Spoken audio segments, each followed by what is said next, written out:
नमो बुद्धाय दोस्तों।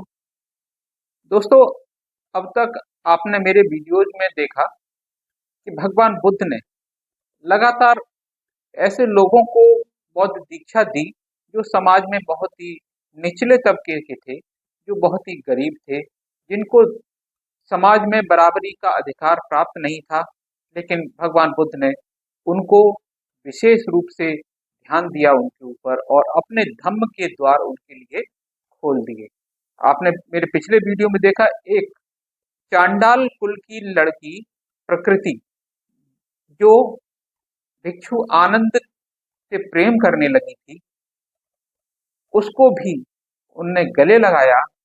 मतलब उनने उसको पूरा सम्मान दिया, धम्म में स्थान दिया और उसको आत्मबोध कराया। आज मैं नया वीडियो लेकर के आया हूँ। दोस्तों, आपने बहुत अधिक नाम सुना होगा डाकू अंगुलीमाल का। उसकी कहानी बहुत ही अच्छी कहानी है। तो दोस्तों, वीडियो में बने रहिए आप वीडियो के अंत तक, तभी आप वीडियो इस कहानी का पूरा आनंद उठा पाएंगे। और आपसे प्रार्थना है, अगर आपको वीडियो अच्छा लगता है तो वीडियो को लाइक कीजिए, चैनल को सब्सक्राइब कीजिए और इसको शेयर भी कीजिए। तो दोस्तों, वीडियो को शुरू करते हैं। दोस्तों, आज की कहानी का शीर्षक है राह भटके हुए अपराधियों को भी धम्म दीक्षा। कौशल राज्य में श्रावस्ती के पास जालिनी नामक जंगल में अंगुलीमाल नाम का एक खूंखार हत्यारा रहता था।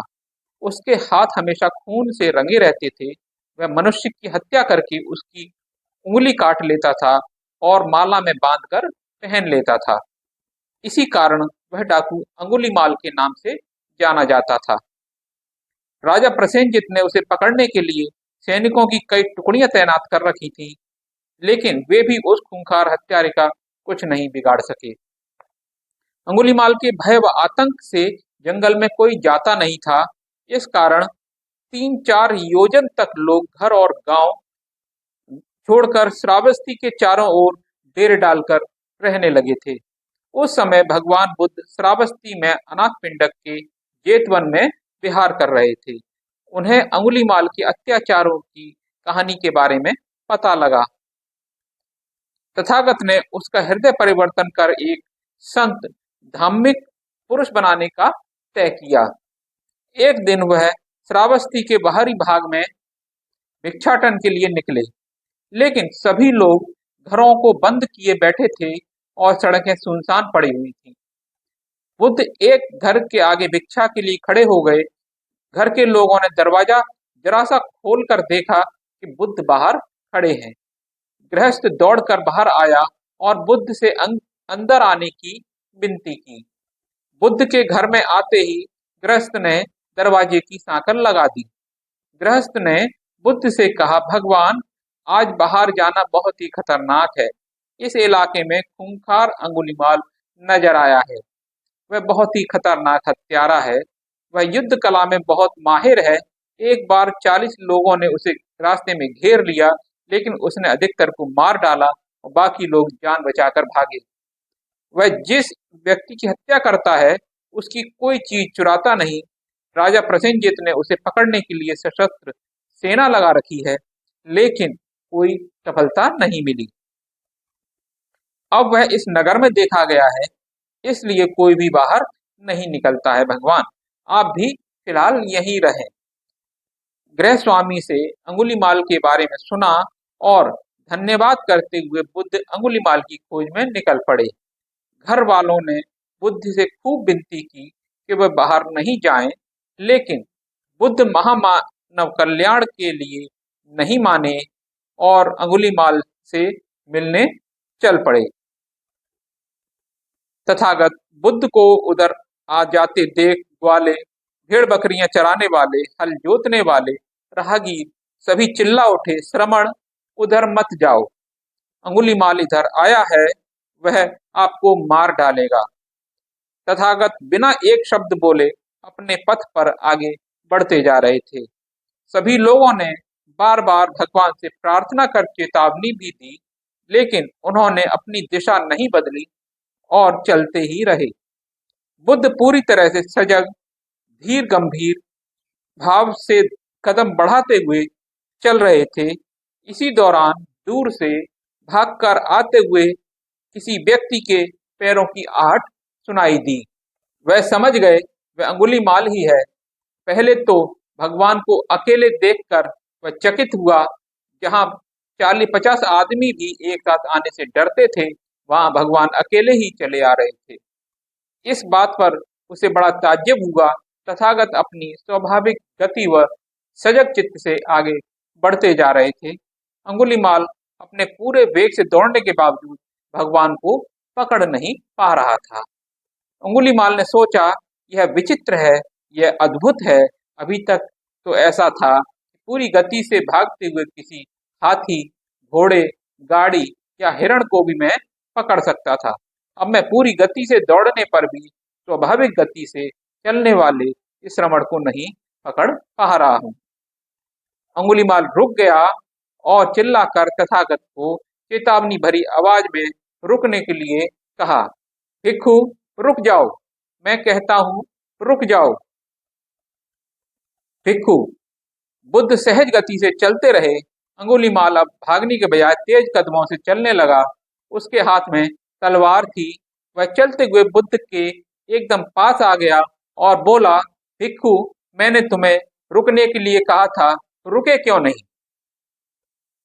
तथागत ने चलते चलते ही कहा, अंगुलीमाल, मैं तो बहुत समय से रुका हुआ हूँ, लेकिन तुम नहीं रुके हो। अब तुम भी पाप कर्म करने से रुक जाओ। मैं इसलिए यहाँ तक आया हूँ कि तुम भी सत्य के मार्ग पर चलने के लिए तैयार हो जाओ। अंगुलीमाल, तुम्हारे में अच्छाई अभी जिंदा है, कुशल कर्मों के भाव मरे नहीं हैं। यदि तुम इसे सिर्फ एक अवसर दोगे तो तुम्हारी काया पलट कर देगी, तुम्हारा स्वरूप ही बदल जाएगा। बुद्ध के इस उत्तर से लाल खूनी आंखों वाला अंगुलीमाल थोड़ा विचार में पड़ गया, लेकिन उसने बुद्ध के मार्ग में खड़े होकर उन्हें आगे नहीं बढ़ने दिया। बुद्ध ने करुणा की धारा से बहती हुई आंखों से अंगुलीमाल की आंखें मिलाई। हाथ में तलवार उठाए मारने को तैयार एक हत्यारे को सामने देखकर बुद्ध शांत और सहज खड़े थे, भय मुक्त थे। बुद्ध जैसे तेजस्वी भिक्षु के सामने अंगुलीमाल अपना उग्र स्वभाव होता जा रहा था। बुद्ध की करुणा भरी वाणी को सुनकर अंगुलीमाल ने हाथ में थामी हुई तलवार को फेंक दिया और हाथ जोड़कर बुद्ध के सामने खड़ा हो गया। बुद्ध ने कहा, अंगुलीमाल, मैंने दूसरों को सताने और दुख देने वाले बुरे कर्म बहुत पहले बंद कर दिए हैं। मैंने मनुष्य की नहीं बल्कि प्राणियों से मैत्री भाव रखना सीख लिया है। सभी प्राणी जीवित रहना चाहते हैं। मौत से सभी को डर लगता है। हमें सभी के प्रति करुणा व मैत्री भाव जगाने चाहिए। अंगुलीमाल, तुम्हें लोगों ने बहुत कष्ट दिए हैं, लेकिन संसार में प्रेम व करुणा से भरे लोग भी हैं। इसलिए तुम्हें क्रोध, घृणा, बदले की भावना व हिंसा का मार्ग छोड़कर ज्ञान, क्षमा, दया, करुणा और प्रेम का मार्ग अपनाना चाहिए। अंगुलीमाल तथागत बुद्ध के वचनों से बहुत प्रभावित हुआ। बोला, सन्यासी, मैं आपके सामने हार गया हूँ, आप मुझे अपनी शरण में ले लो। यह कहते हुए उसने बुद्ध के चरणों में नमन किया। अपने गले में पड़ी उंगलियों की माला को उतारकर फेंक दिया और भगवान के चरणों में लेटकर क्षमा याचना करने लगा। उसकी आंखों में अब पछतावे के आंसुओं की धारा बह रही थी। हिंसा से भरी लाल आंखें शीतल हो चुकी थीं। बहुत देर बाद उसने अपना सिर ऊपर कर तथागत से विनती की, मैं इस पाप मार्ग को छोड़ने की प्रतिज्ञा लेता हूँ और आपके बताए सद्धर्म के मार्ग पर चलूंगा। करुणा के भाव जगाने की पूरी कोशिश करूंगा। मेरी प्रार्थना है कि आप मुझे अपना शिष्य बना लें। बुद्ध की चिंता करते हुए जेतवन बिहार के सारिपुत्र, आनंद, उपाली और अन्य भिक्षु भी वहां आ गए। बुद्ध को सुरक्षित और अंगुलीमाल को दीक्षा लेने के लिए तैयार देख सभी भिक्षु प्रसन्नता से भर गए। बुद्ध के आदेश के अनुसार उपाली ने अंगुलीमाल को प्रवज्ञा दी। भिक्षु अंगुलीमाल को अपना अनुचर बना। भगवान बुद्ध और अन्य सभी भिक्षु जेतवन लौट आए। अंगुलीमाल ने बुद्ध के जीवन काल में ही अरहत पद प्राप्त कर लिया था। एक दिन कौशल नरेश प्रसेनजित डाकू अंगुलीमाल को मारने के लिए पूरे सैन्य बल के साथ जा रहे थे। रास्ते में उन्हें जैतवन में ठहरे हुए भगवान बुद्ध के दर्शन हुए। वह भगवान बुद्ध के पास गए और उनकी वंदना की। बुद्ध ने प्रसेनजित से पूछा, राजन, आज ये सैन्य बल लेकर कहाँ जा रहे हो? क्या पड़ोसी राज्य मगध या वैशाली के साथ कोई विवाद तो नहीं? किसी आक्रमण की आशंका तो नहीं? भगवान, ऐसी कोई समस्या नहीं है, लेकिन राज्य में अंगुलीमाल डाकू ने भारी आतंक मचा रखा है। वह कई लोगों की हत्या कर चुका है। प्रजा उसके नाम से बहुत भयभीत है। मैं उसी का वध करने जा रहा हूँ। जब तक मैं उसे ढूंढकर मार नहीं दूं, चैन से नहीं बैठूंगा। बुद्ध ने पूछा, राजन, यदि आपको अंगुलीमाल हिंसा का मार्ग छोड़कर एक शांत भिक्षु के जीवन में नजर आए, यदि वे अहिंसक, सदाचारी, एकाहारी जैसे सद्गुणों का जीवन यापन करता मिल जाए तो क्या करोगे? भगवान, यदि अंगुलीमाल हिंसा का रास्ता छोड़ शील का पालन कर रहा है, यदि वह आपका शिष्य बन गया है, तो मुझे बहुत प्रसन्नता होगी। मैं उसे जीवन दान दे दूंगा, उसे मुक्त भी कर दूंगा। मैं उसे भोजन चीवर दान कर उसकी वंदना करूंगा। लेकिन ऐसा दुष्ट व हत्यारा व्यक्ति शीलवान हो ही नहीं सकता। उस समय अहिंसक भिक्षु अंगुलीमाल भगवान के पास ही बैठे हुए थे। भगवान ने उनकी ओर इशारा करके कहा, राजन, उधर देखो, वह भिक्षु अंगुलीमाल है। राजा ने अंगुलीमाल को देखा। एकाएक विश्वास नहीं हो रहा था कि वह खूंखार हत्यारा उनके सामने ही बैठा है। कौशल नरेश प्रसेनजित डर के मारे एकाएक सहम गए। बुद्ध ने कहा, राजन, अब इससे डरने की जरूरत नहीं है। अब यह भिक्षु अहिंसक अंगुलीमाल है। राजा ने काफी देर तक अंगुलीमाल को देखा और नमन किया और पूछा, पूज्यवर, किस परिवार में जन्म हुआ था? आपके माता पिता का क्या नाम था? महाराज, मेरे पिता गार्ग्य और माता मैत्रायणी गोत्र की थी। भिक्षु, गार्ग्य मैत्रायणी पुत्र, कृपया मुझे चीवर, भोजन, दवा भेंट करने की अनुमति दें।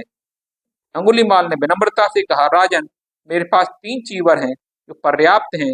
मैं हर दिन भिक्षाटन करके भोजन प्राप्त करता हूँ और आरण्य में भी वास करता हूँ, इसलिए मुझे फिलहाल किसी प्रकार की औषधि की जरूरत नहीं। आपका हार्दिक धन्यवाद। राजा प्रसेनजित ने अहिंसक भिक्षु को फिर से नमन किया। उसके बाद भगवान बुद्ध के पास जाकर अभिवादन कर एक ओर बैठ गए। राजा बोले, भगवान, यह आश्चर्य है, यह अद्भुत है। किसी का हृदय परिवर्तन करने की आप में अनूठी कला है, जिससे यह हत्यारा एक शांत भिक्षु बन गया है। जो कार्य विशाल सेना व तलवार के बल पर मैं नहीं कर सका, वही कार्य आपने अपनी असीम कृपा व करुणा से कर दिया है। भगवान, आपने कौशल राज्य की प्रजा में व्याप्त भय व आतंक को मिटाकर शांति स्थापित की है, जिसे कोई अन्य नहीं कर पाया। कृपया मेरी हार्दिक कृतज्ञता स्वीकार करें। इसके बाद राजा ने भगवान बुद्ध से आज्ञा ली। उन्हें अभिवादन कर वापस श्रावस्ती लौट गए।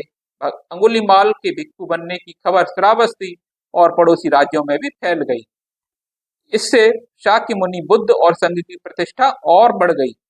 एक दिन भिक्षु अहिंसक अंगुलीमाल पात्र चीवर धारण कर श्रावस्ती में भिक्षाटन कर रहे थे। अंगुलीमाल के पहले के अत्याचारों को याद कर वहां कई लोग भड़क गए। क्रोधित भीड़ में से किसी ने अंगुलीमाल के सिर पर पत्थर मारे, तो किसी ने डंडे फेंक कर मारे, किसी ने ढेला फेंका। उसका भिक्षा पात्र टूट गया, चीवर भी फट गया। बुरी तरह से घायल अवस्था में वह भगवान बुद्ध के पास पहुंचे। भिक्षु अंगुलीमाल की दुखी दशा देखकर भगवान बुद्ध ने कहा, अंगुलीमाल, यह सब सहन कर मुक्ति सुख का आनंद लेते हुए अंगुलीमाल ने कहा, जो मनुष्य पहले प्रमादी रहकर बाद में अप्रमादी हो जाता है, जो अपने वर्तमान में कुशल कर्मों से भूतकाल को ढक लेता है, वह बुद्ध शासन में आ जाता है। वह बादलों से मुक्त चंद्रमा की तरह संसार में उजाला फैलाता है। मेरे शत्रु भी इस शिक्षा को सीखें, इस विचार को माने और प्रज्ञा के मार्ग को धारण करें। मेरे शत्रु भी समय रहते विनम्रता, क्षमा, शीलता और मैत्री की शिक्षा ग्रहण करें और अपने आचरण में उतारें। अंगुलीमाल के रूप में मैं खूंखार हत्यारा था। पाप कर्म के मार्ग पर मेरी अधोगति थी। मैं जलधारा में नीचे की ओर बहा जा रहा था। तथागत ने मुझे भूमि पर लाकर खड़ा किया। अंगुलीमाल के रूप में मैं खून से रंगे हाथों वाला था। अब मैं पूरी तरह से मुक्त हूँ। तो दोस्तों, ये थी खूंखार डाकू अंगुलीमाल, जो बाद में अहिंसक भिक्षु बन गए, उनकी कहानी। मुझे यकीन नहीं, पूर्ण विश्वास है कि आपको ये कहानी अच्छी लगी होगी, और अच्छी लगी हो तो इस वीडियो को लाइक कीजिए, चैनल को सब्सक्राइब कीजिए और शेयर भी कीजिए। मिलता हूँ अगले वीडियो में, तब तक के लिए नमो बुद्धाय।